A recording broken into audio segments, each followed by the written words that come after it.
All right, welcome back, guys. This is the SGPN Fantasy Football Podcast on the Sports Gambling Podcast Network, presented to you by WynnBET.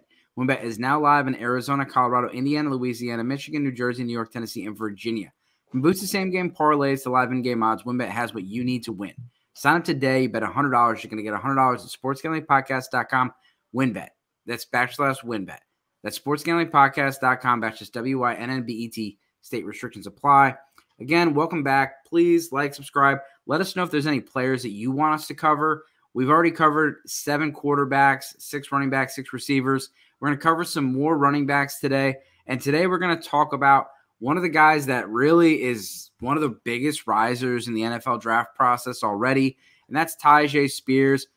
In 2022, 229 attempts, 1,581 yards, 19 touchdowns. He also had 22 receptions, 256 yards, and 2 receiving touchdowns. This guy was an absolute monster this year, and he does have 2 ACL tears, both in the same knee. But since then, he's had 2 1,000-yard seasons, and you can see this guy. And Tulane was one of the better. Like, they've had one of the better teams they've had in recent history. He's a big reason why. Brad, let's talk about Tyjae Spears.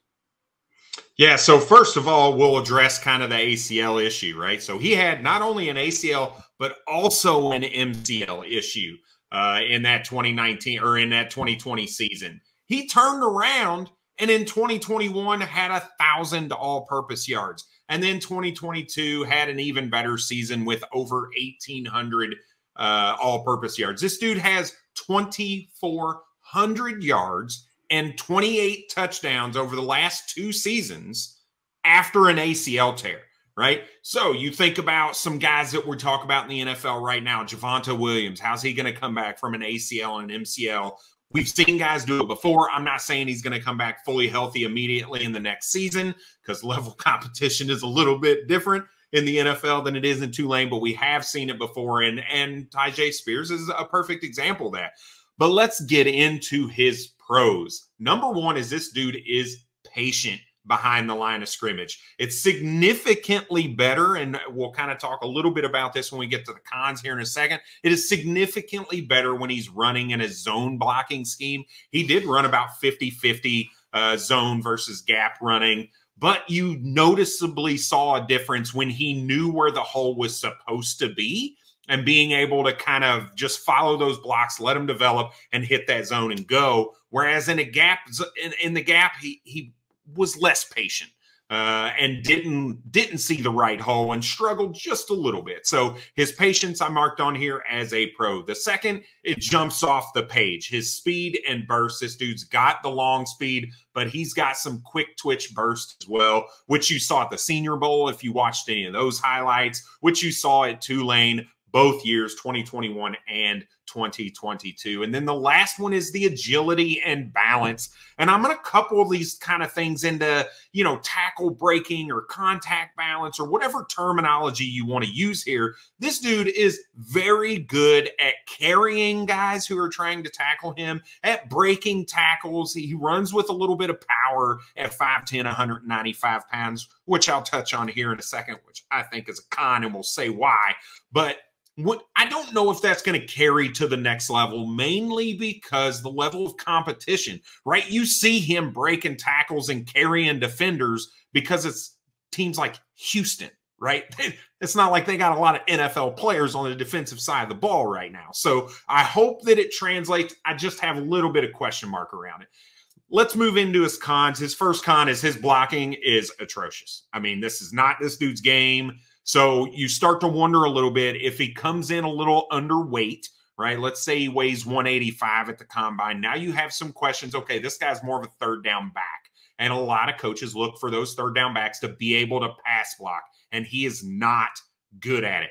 I don't even know that I'd be willing to say there's a whole lot of effort in it as well.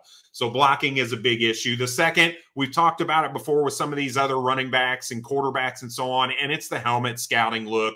The level of competition at Tulane is not that great. However, you can look at his most recent game and make the argument, okay, this dude's legitimate. Dude could put 200 yards and 4 touchdowns up against USC in a Cotton Bowl game. probably pretty decent, right? So you hope that carries on and it's not as big of an issue as what some scouts are saying. And then the last con is that vision from a gap running perspective. He really is going to fit a zone running scheme much better than he is anywhere else. So let's move on to his player comp. And I'm going to comp him to a Jamal Charles, another later round. I think Jamal Charles was a 3rd round draft pick. Came in a little undersized, about 195 pounds, but he was known for his speed. That's what the guy was able to do. He could break some tackles. He never, while at the time he was a receiving back, quote unquote, but most seasons he was around 40 receptions. Right. I think that's right in the realm of possibility for Tyjae Spears, too. I don't think he's going to be one of these 80, 90 catch guys or anything like that. I think he's a guy who's going to see 100 carries and 40 catches or something like that. And I think that's a pretty solid comp. I'm not projecting that from like a Jamal Charles career perspective, but from the style of runner that Jamal Charles was coming out of Texas, the draft capital that you may see him get just because he's going to run fast at the combine, I think kind of fits the Jamal Charles bill. I just love this this green wave or blue wave coming at me here. That's a great logo.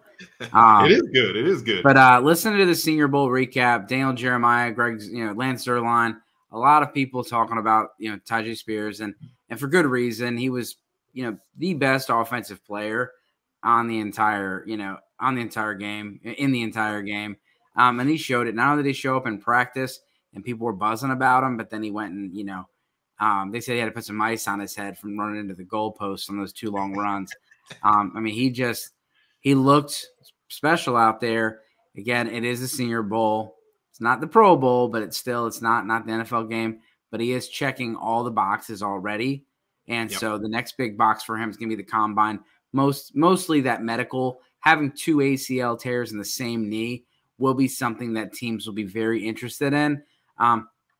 If there's no concerns, no worries, you could see him easily go early day 2 in the NFL based on projections. Yeah, that size, his weight needs to be up there too, because if you look at him on tape this season at Tulane, there's no way he weighed 195. I'll be shocked if he comes in at that. So I think weight is going to be a big deal at the combine for him as well. All right. Well, as always, thanks for tuning in. We got more episodes, more of these player profiles coming at you. We got more mock drafts and ranking shows coming up. So please subscribe, like, and as always, good luck this year.